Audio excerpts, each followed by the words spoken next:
some of the most difficult fights that I've had. We've learned from that, so they don't have to now. So now we can teach them some better practices about knockdowns, how to handle a knockdown. When I first started as a referee, the mindset is the fighter that's on the ground, you don't have to worry about. It's the fighter that's standing, because he's not going anywhere. That was the mindset. That's what I was taught. Right. Well, we've come a whole different direction now. So now we are concerned about every second of the fighter that he goes down. And the fighter that's standing, I'm not worried about. Right. I send him to the neutral corner. Well, I want to see this guy, how he falls.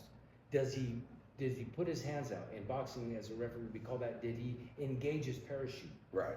Did he hit his head when he landed on the canvas? Yeah. Does he have that new deer look where he can't control his muscles? Yeah. We want to see all of that, every second of that. Well, that's not what we used to do. That's not how you see the great Arthur Mercanti with Joe Frazier pointing to the neutral corner, and to his back was Muhammad Ali on his back. So today we do the opposite. We're concerned about the fighter that's on the ground. Right. So we can teach this to the referees today. A better way a safer way of refereeing. See, not only that, did y'all hear what he just said on the Main Event podcast? You have to watch for how they get knocked out. See, the ref sees him get hit flushly.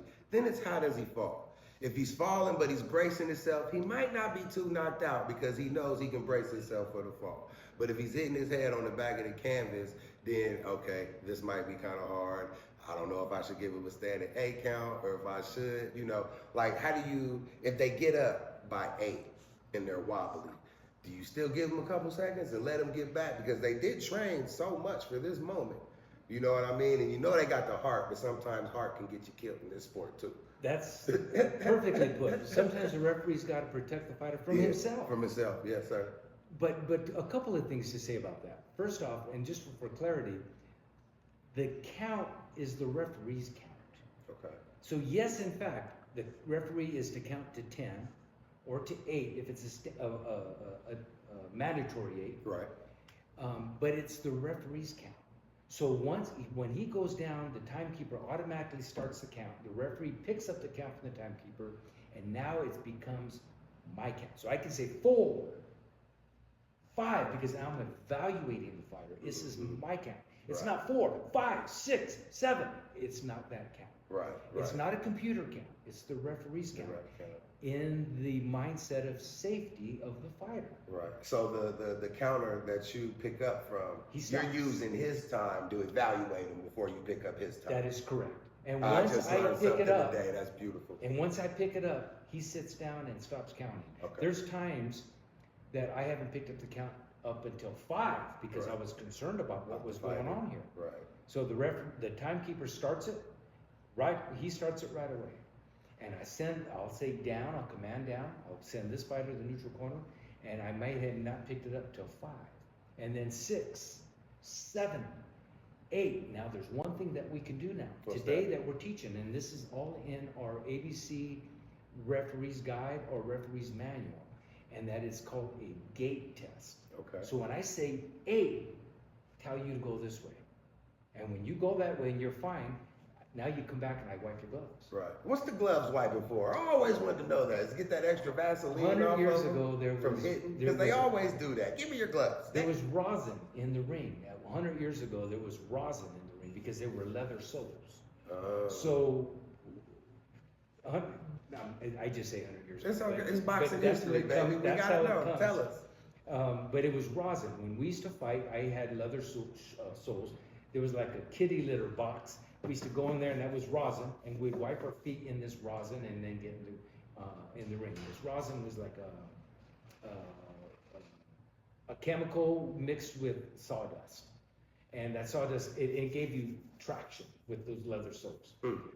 But it's not something you really want to put in somebody's face. Right. So you would always wipe the gloves. Wipe the gloves. And today, just barbarically, you don't want them to have blood, sweat, and tears on their gloves. Yeah. You want to wipe. Because I always wonder, why is he wiping the gloves off? Man, that's crazy. And in some ways, we use that as our evaluation for the fighter. Come here, give me your gloves. Yeah.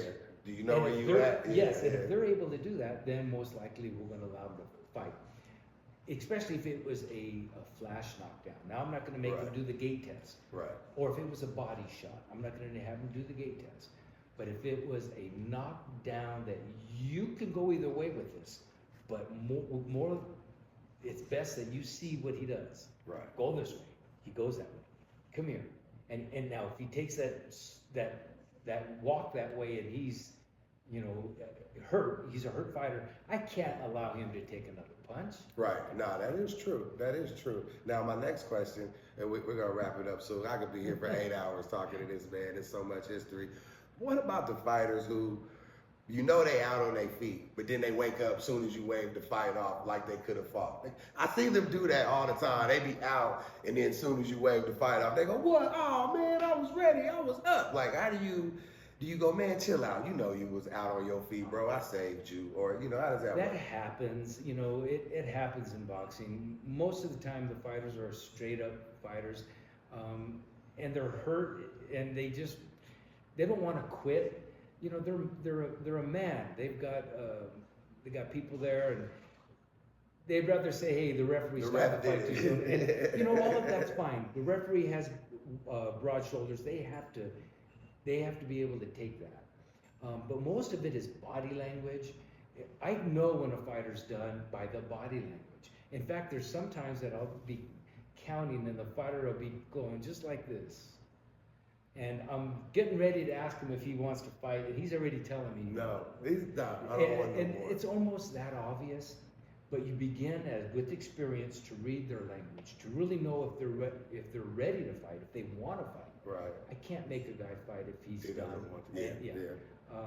You got to take your job serious at that point. Exactly. If I said, well, I don't believe he's, you know, I believe he's faking, and then he got hurt, oh my gosh, that's something I couldn't handle. So Right. No. if no, he I doesn't get it. want to fight, well, I'm going to stop the fight. Okay. Yeah. You heard Mr. Russell Moore. He's gonna stop the fight if you out on your feet, man. Don't be out here playing if Russell in your mix. He's gonna shut it down. Now, before we get out of here, I got a couple fights I want to ask you about because you've been around the sport.